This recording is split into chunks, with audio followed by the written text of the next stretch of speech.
우리 한 목소리로 합독하겠습니다. 형제들아, 서로 비방하지 말라. 형제를 비방하는 자나 형제를 판단하는 자는 곧 율법을 비방하고 율법을 판단하는 것이라. 내가 만일 율법을 판단하면 율법의 준행자가 아니요 재판관이로다. 입법자와 재판관은 오직 한 분이시니 능히 구원하기도 하시며 멸하기도 하시느니라. 너는 누구이기에 이웃을 판단하느냐. 아멘. 겸손의 자리로 내려오십시오라는 제목으로 말씀 전해주시겠습니다.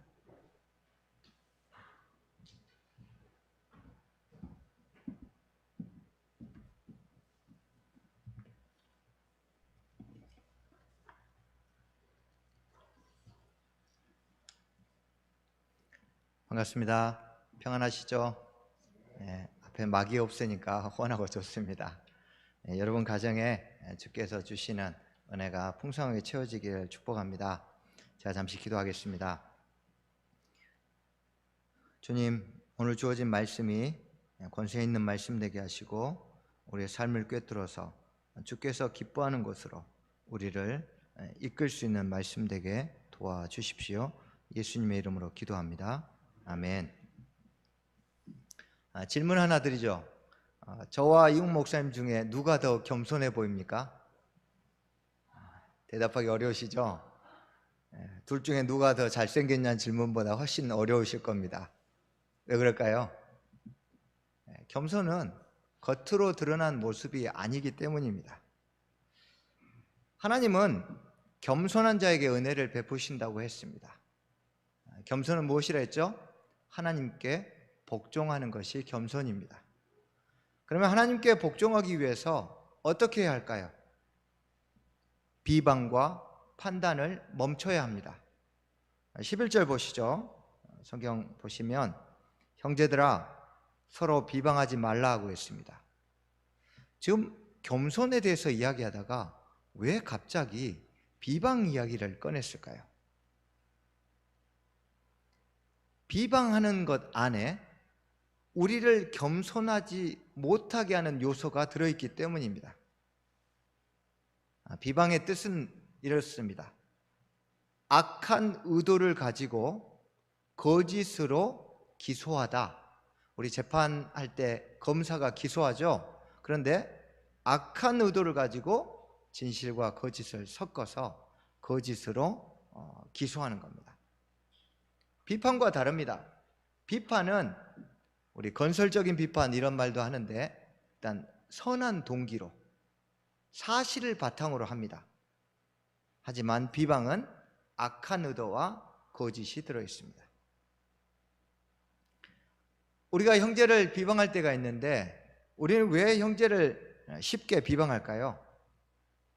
우리가 누군가를 비방하는 동기보다 비방하는 내용에 주목하기 때문입니다. 무슨 말이냐면 우리가 누군가를 비방할 때 비방하는 내용이 사실이냐 아니냐를 우리는 중요하게 생각합니다. 그래서 내가 누군가를 비방할 때 그 비방하는 내용이 사실에 해당되면 아무 문제 없다고 생각합니다. 그런데 대부분 자신이 누군가를 비방할 때 그 비방하는 내용은 틀림없는 사실이라고 굳게 믿습니다. 여러분 누군가를 비방하면서 내가 하는 말이 좀 맞나? 이런 생각 안 하시죠? 우리는 누군가를 비방할 때는 반드시 그 내용이 사실이라고 믿습니다. 그래서 쉽게 비방합니다. 그러니까 비방하고서도 누가 왜 그래? 이야기하면 아니 내가 사실을 말했는데 뭘 잘못했어? 이런 태도를 취하는 거죠. 때로는 비방하는 의도가 좀 악하더라도 사실을 말했기 때문에 괜찮다고 생각합니다. 그런데 비방하는 내용보다 더 중요한 것은 비방하고자 하는 동기입니다. 비방의 숨은 동기는 상대방을 깎아내리는 것입니다. 결국 이것은 상대방을 끌어내리고 자기가 상대방보다 위로 올라가려는 것이죠. 그래서 비방은 반드시 자신을 올리려고 하는, 상대방보다 더 높은 곳으로 가려고 하기 때문에 하는 겁니다. 비방은 단지 말로 어떤 사람을 좀 낮게 평가하는 수준이 아닙니다. 비방은 상대방을 자신보다 아래로 끌어내리고 자신이 상대방 위로 올라가는 겁니다. 그래서 비방은 궁극적으로 위치의 이동입니다. 위치를 바꾸는 거예요. 그런데 여러분, 지금 겸손은 하나님과 관련됐다 했죠. 하나님께 복종하지 않는 게 겸손하지 않는 거라는데, 지금 사람을 상대해서 그 사람을 끌어내리고 위로 올라가려고 하는 것과 하나님께 복종하는 것과 무슨 상관이 있길래 이 이야기를 꺼냈을까요? 11절을 보십시오. 형제를 판단하는 자에 대해서 또 경고합니다. 여기서 판단이란 단어는 재판하다라는 뜻입니다. 우리 판사가 어떤 기소가 들어왔을 때 그것들을 옳고 그름을 판단하는데, 사람의 옳고 그름을 판단할 수 있는 유일한 분은 오직 하나님뿐입니다. 그렇기 때문에 형제를 판단하지 말라고 이야기한 겁니다. 비방은 상대를 판단하는 것이고, 판단은 하나님만이 앉아 계시는 재판석 위로 위치를 이동하는 겁니다. 그래서 재판석에 앉아 계신 하나님을 밀어내고 그 자리에 앉는 행동입니다. 결국 비방은 하나님의 자리로 위치를 이동하는 겁니다. 그래서 하나님께 겸손하지 못하게 되는 것이죠. 이것을 좀 잘 이해시키려고 비방과 율법을 연결시켰습니다. 11절 보시면 형제를 비방하고 판단하는 자를 곧 율법을 비방하고 판단하는 자라고 했습니다. 단지 형제의 어떤 한 부분을 비방했을 뿐인데 왜 이것을 율법 전체를 비방하고 판단한 것처럼 확대 해석했을까요? 어떻게 형제 한 부분을 비방한 것이 율법 전체를 비방하는 것과 같을까요? 예수님께서 율법을 하나님 사랑과 이웃 사랑으로 요약하셨기 때문입니다. 그래서 형제를 사랑하지 않고 비방하는 행동은 율법 전체를 비방하는 것과 같게 되는 겁니다. 하나님이 이스라엘 백성들에게 율법을 주셨고 또 우리에게도 하나님 말씀을 주셨습니다. 하나님께 율법, 말씀을 받은 사람은 어떤 사람이어야 합니까? 11절 말씀처럼 율법의 준행자여야 합니다. 그러므로 11절 말씀처럼 율법의 준행자가 아니라 너는 율법의 재판관이로다 하는 말을 들어서는 안 됩니다. 왜냐하면 우리는 말씀을 받은 자지 그 말씀을 준 자가 아니기 때문입니다. 형제를 비방하는 사람은 율법의 재판관이 되어서 하나님의 자리에 앉게 되어 하나님과 동등한 위치에 있다 보니까 하나님이 말씀하셔도 그 말씀에 복종할 수 없게 됩니다. 성도는 하나님의 말씀에 순종하는 겸손의 자리로 내려와야 합니다. 성도가 있어야 할 자리는 말씀에 순종하는 겸손의 자리입니다. 그런데 비방하는 순간 자기 의지와 상관없이 하나님의 자리로 이동하게 되는 겁니다. 저와 여러분 중에 어느 누가 내가 하나님처럼 좀 돼볼까? 하나님 자리로 올라가려고 하는 생각을 가진 적이 있습니까? 아마 아무도 없을 겁니다. 그러나 우리가 형제를 비방하고 있다면 우리는 이미 하나님의 말씀에 복종하는 자가 아니라 하나님을 밀어내고 재판석에 앉아있는 사람입니다. 이렇게 형제를 비방하는 행동 자체가 하나님께 복종할 수 없도록 만드는 겁니다. 하나님을 밀어내고 하나님이 앉아야 될 재판석에 앉은 사람을 어떻게 겸손한 사람이라 할 수 있으며 이런 사람에게 하나님이 어떻게 은혜를 부어주시겠습니까? 왜 이게 심각하냐면요, 우리가 단지 그 형제, 그 자매를 비방한다고 생각하지만 우리는 이것이 이웃을 사랑하라는 둘째 계명을 어기게 돼요. 그러면서 하나님의 자리로 올라갑니다. 그래서 첫 번째, 하나님을 사랑하는 첫째 계명까지 지키지 못하게 만드는 겁니다. 그래서 비방이 겸손하지 못하게 하는 거예요. 결국 둘째 계명을, 이웃사랑을 지키지 않는 것이 첫째 계명인 하나님을 사랑하는 것까지 못하게 만드는 것이죠.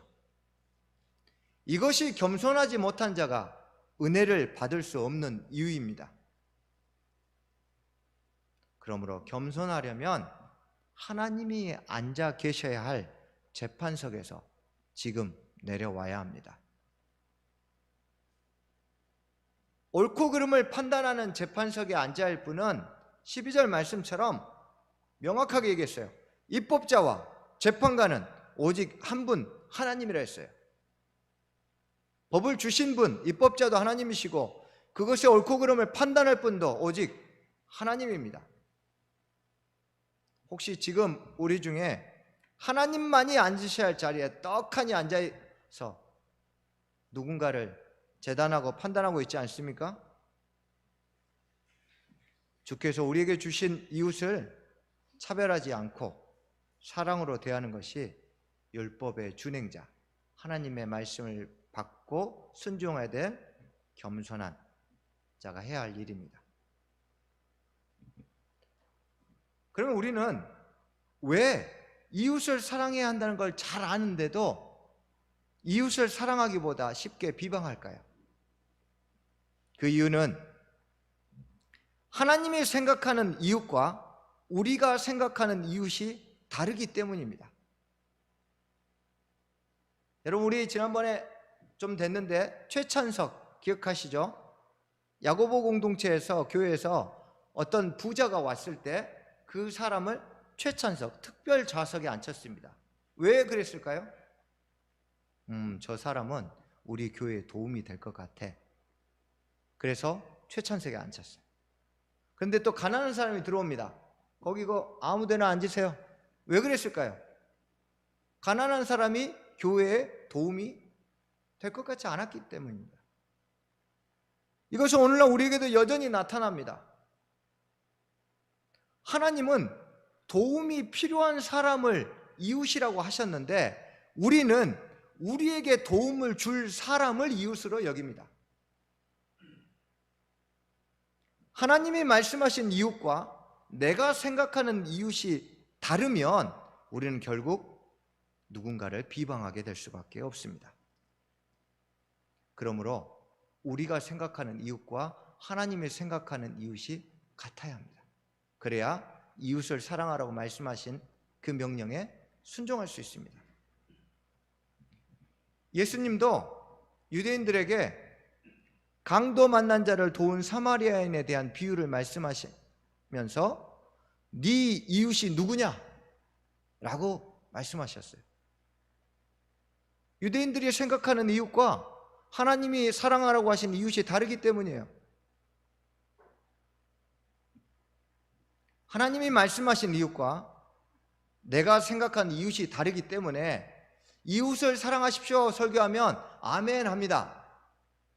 근데 지금 관계가 불편한 그 형제를 사랑하십시오, 지금 가족 중에 사이가 틀어진 그 이모를 사랑하십시오 하면 아멘 하지 못합니다.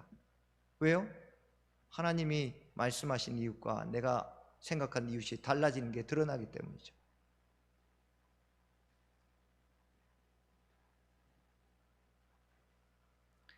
여러분의 이웃은 누굽니까? 혹시 지금 비방하고 있는 그 사람이 하나님이 사랑하라고 보내주신 이웃 아닐까요? 오늘 본문은 율법을 비방하지 말라고 말하면서 11절에서 형제를 비방하지 말라고 2번이나 반복해서 강조했습니다. 우리가 사랑해야 할 이웃과 우리 옆에 가까이 있는 그 형제는 동일한 사람이라고 강조하고 있는 겁니다. 우리 이웃 사랑하라고 하면 멀리 생각해요. 내가 사랑할 만한 사람, 내게 도움이 될 만한 사람. 아닙니다.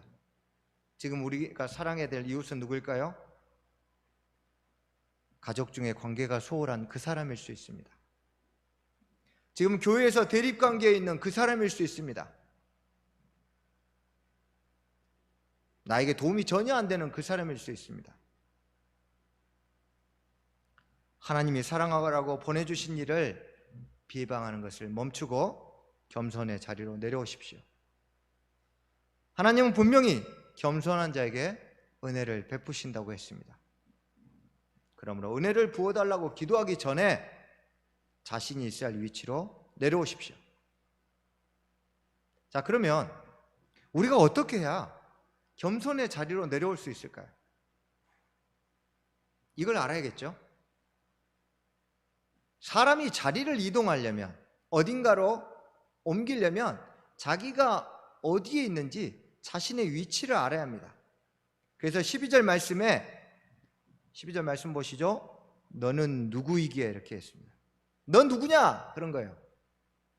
다시 말해서 내 자신이 누구며, 너 지금 어디에 있고, 네가 어떤 존재인지, 네 상태가 지금 어떤 상태인지 너 아느냐? 자신의 위치를, 자신의 상태를 파악하라고 이야기하고 있습니다. 제가 사막에서 살 때 한번 오아시스를 놀러 갔다가 길을 잃었어요. 저는 그 전까지는 조난을 당했을 때는 가장 필요한 게 물과 음식이라고 생각했어요. 근데 사막에서 길을 잃고 나니까 제가 어디 있는지도 모르겠고, 특히 동서남북을 모르니까 어디로 가야 될지를 모르겠더라고요. 그때 깨달은 게, 조난자에게 가장 필요한 것은 지금 자신이 어디 있는지 위치를 아는 것이란 걸 몸으로 깨달았어요. 마찬가지입니다. 우리가 지금 하나님이 말씀하신, 우리가 있으라고 말씀하신 자리에 있지 않고 있다면 우리가 어디에 있는지를 알아야 돼요. 그러면 성도는 자신이 있는 위치를, 자신이 어디에 있는지를 어떻게 알 수 있을까요? 십자가 앞입니다. 십자가 앞에 나아갈 때만이, 십자가 앞에 설 때만이 성도는 자신이 어디에 있으며 어떤 존재이며 무엇을 해야 되는지를 알 수 있습니다. 이것을 아주 잘 보여주는 장면이 여호수아서 5장에 있습니다. 우리 말씀 같이 한번 찾아보시죠. 여호수아서 5장입니다. 신명기 다음, 제가 가지고 있는 성경으로 구약 325페이지입니다.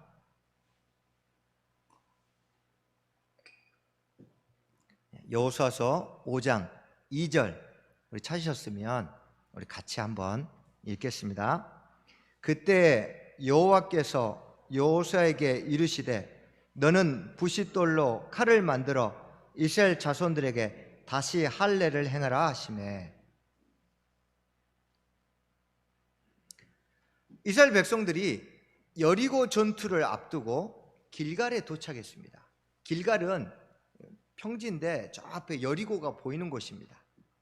이 길갈에 도착했을 때 하나님이 부싯돌로 칼을 만들어 할례를 행하라고 하셨습니다. 다른 지역의 돌들은 이렇게 떨어뜨리면 덩 소리가 나는데 길갈의 돌들은 내려놓으면 쇳소리가 나요. 쨍! 왜냐하면 돌에 철분이 굉장히 많이 함유되어 있어요. 이 지역만. 그래서 이 돌을 깨면 아주 날카로운 부싯돌이 됩니다. 그래서 이 칼을 가지고 할례를 행하라고 하셨어요. 고대 사회에서는 계약, 언약을 맺을 때는 그 계약에 걸맞는 짐승을 반으로 잘라서 상대방과 함께 서로 그 사이를 지나갑니다. 그리고 언약을 맺습니다. 그래서 언약이 베리트, 자르다 그런 뜻인데요. 하나님, 이스라엘 백성들도 하나님과 언약을 맺기 위해서 이스라엘 남성들의 생식기 표피 끝을 잘라서 하나님과 백성된, 하나님은 이스라엘 백성의 하나님이 되시고 이들은 하나님의 백성이 되는 언약을 체결합니다. 그런데 시점이 문제입니다. 왜 하필이면 전쟁을 앞두고 할례를 하라고 하셨을까요? 할례를 하면 남자들이 3, 4일은 꼼짝을 못할 텐데 적들이 쳐들어오면 큰일이잖아요. 왜냐하면 전쟁을 앞두고 두려워하고 있는 이스라엘 백성들에게 그들이 하나님의 백성, 하나님의 보호받을 존재란 걸 깨닫도록, 그들의 정체성을 알게 하기 위해서, 언약을 기억하기 위해서 할례를 명하셨습니다. 결국 할례는 자신들이 누구인지를 생각하라는 거예요. 그런데 재밌는 사실은 이때 이 할례를 행할 때 사용한 부싯돌, 이걸 히브리어로 수르라고 하는데 바로 반석을 뜻합니다. 그런데 이 단어는 광야에서 물을 냈잖아요. 그 반석에서 물을 낼 때 그 반석도 수르입니다. 그래서 사도 바울은 이 부분을 고린도전서 10장 4절에서 이렇게 해석합니다. 광야에서 신령한 음료를 너희가 마셨는데 이 신령한 물을 낸 신령한 반석은 곧 예수 그리스도시다. 지금 이들은 예수 그리스도로 상징되는 반석으로 할례를 행했어요. 예수 그리스도는 십자가에서 죽으심으로 하나님과 우리 사이에서 언약을 맺게 하셨습니다. 그러므로 십자가에서 그 몸을 자른 사건은 우리에게 할례와 의미가 같습니다. 하나님의 자녀가 되게 만든 십자가 앞에 설 때만이 성도는 자신이 누구인지, 자신이 어디에 있는지, 자신이 무엇을 해야 되는지를 명확하게 알 수 있습니다. 십자가 앞에 설 때만이 우리는 비방하고 판단할 자가 아니라 사랑해야 할 자임을 깨닫게 됩니다. 그러므로 십자가를 묵상하십시오. 그러면 자신이 있어야 할 자리가 재판석이 아니라 말씀에 순종해야 할 겸손의 자리임을 알게 될 겁니다. 지금 자신이 누구인지, 어떤 자리에 앉아 있는지 모른다면 십자가 앞으로 달려가십시오. 그러면 성령께서 우리가 어디에 있는지, 어떤 존재인지 알려주실 겁니다. 5장 10절을 보시죠. 10절을 보시면 그달 14일 저녁에는 여리고 평지에서 유월절을 지켰다고 했습니다. 할례를 마친 이스라엘 백성들은 길갈에서 유월절까지 지켰습니다. 왜 그랬을까요? 유월절은 애굽에서 구원시킨 하나님을 찬양하고 기념하는 절기입니다. 백성들에게 유월절을 통해서 하나님이 어떤 분인지를 알게 한 겁니다. 그 이유는 하나님을 알아야 하나님의 자리를 넘보지 않기 때문입니다. 자신이 누구인지 모르기 때문에 재판석에 앉기도 하지만 유일한 입법자요 재판관이신 하나님이 누구신지를 모르기 때문에 하나님의 자리로 기어 올라가는 겁니다. 십자가에서 자신의 죄인됨을 알았다면 이제 하나님이 어떤 분인지를 아셔야 합니다. 하나님만이 구원하시고 심판하시는 유일하신 분이라는 사실을 배우십시오. 여러분, 우리 참 먹고 살기 힘들죠. 그래서 먹고 살기 위해서 우리 피 터지게 공부하고 연구하고 인생을 잘 살기 위해서 참 많은 시간을 들여 공부하고 알아갑니다. 그런데 어떻게 주일에 예배 한번 딸랑 드리고 하나님을 많이 알려고 하십니까? 어떻게 일주일에 예배 한 번으로 하나님을 알 수 있다고 생각합니까? 우리가 인생을 배우기 위해서 수고하는 것 정도는 해야 되지 않겠습니까? 하나님에 대해서도 배우고 또 하나님을 배우십시오. 하나님에 대해서 배우는 건 하나님이 어떤 분인지 지식적으로 성경을 통해서 배우는 것이고, 하나님을 배우는 것은 배운 지식대로 하나님이 실제 그런 분인지를 삶에서 경험하는 겁니다. 하나님에 대해서 배우시고 하나님을 경험함으로 배우시기 바랍니다. 이렇게 배워서 하나님을 아는 만큼 자신이 있어야 할 자리를 지킬 수 있습니다. 우리 역시 여리고 전투를 앞둔 이스라엘 백성들처럼 매일 우리를 공격하고 흔들어대는 마귀가 우리 앞에 있습니다. 그 마귀를 대적하며 십자가 앞으로 나아가서 자신이 누군지를 깨닫고 더 깊이 하나님을 배우시기 바랍니다. 12절 말씀해 보시면 너는 누구에게 이웃을 판단하느냐고 했습니다. 이 말은 네가 누군데 이웃을 판단할 자격이 있는 것처럼 착각하며 사냐 하고 묻는 겁니다. 십자가에서 멀어지면, 하나님을 제대로 알지 않으면 우리는 이웃을 판단할 자격이 있다고 생각하고 살아갈 수밖에 없습니다. 바울은 그래서 로마서 2장 1절에서 이렇게 이야기합니다. 그러므로 남을 판단하는 사람아, 누구를 막론하고 내가 핑계하지 못할 것은 남을 판단하는 것으로 내가 너를 정죄함이니 판단하는 내가 같은 일을 행함이니라. 여러분, 이런 적 없으세요? 내가 누군가를 판단하다가 나도 같은 일을 했네? 저도 이런 경우가 있습니다. 저 사람 도대체 왜 저러지? 그러고 있다가 갑자기 나도 종류는 다르지만 비슷한 일을 했네? 그게 깨달아진 순간 비방이 뚝 그쳐버려요. 왜요? 내가 판단할 자격이 없기 때문에. 나도 같은 일을 하고 있는데. 지금 바울의 이야기가 그겁니다. 내가 같은 행동을 하거나 나는 더한 일을 하면서도 마치 판단할 자격이 있는 것처럼 살고 있지 않습니까? 과연 우리는 지금 우리가 비방하고 있는 형제나 자매보다 더 높은 곳에 있는 존재입니까? 종류가 다른 존재입니까? 우리는 그럴 자격이 없습니다.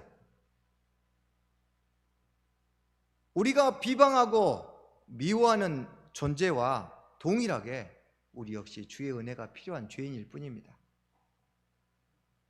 우리 모두 하나님 앞에서 그분의 말씀에 순종해야 될 사람일 뿐입니다. 이걸 깨달으려면, 내가 판단할 자격이 없음을, 내가 여전히 은혜가 필요한 죄인임을 깨달으려면 하나님 앞에 나아가야 합니다. 그래야 12절 말씀처럼 능히 구원하실 수 있는 하나님과는 다른 존재라는 사실을 깨닫는 겁니다. 우리는 하나님과 다른 존재입니다. 그런데도 12절 말씀처럼 어떤 사람을 구원하기도 하고 멸하기도 합니다. 이게 무슨 얘기입니까? 나에게 유익을 주는 사람은 구원받은 사람처럼 칭찬하고, 나에게 손해를 끼치고 불편하게 하는 사람은 구원받지 못하고 멸망당한 자처럼 여기기도 한다는 거예요. 판단할 자격이 있다고 여기는 것, 이것이 교만입니다. 이 교만이 하나님 말씀에 복종하지 못하게 해서 우리에게 오는 은혜를 가로막고 있습니다. 원래 자신이 있어야 할 자리로 이동하는 것이 겸손입니다. 지금 여러분은 어디에 앉아 있습니까?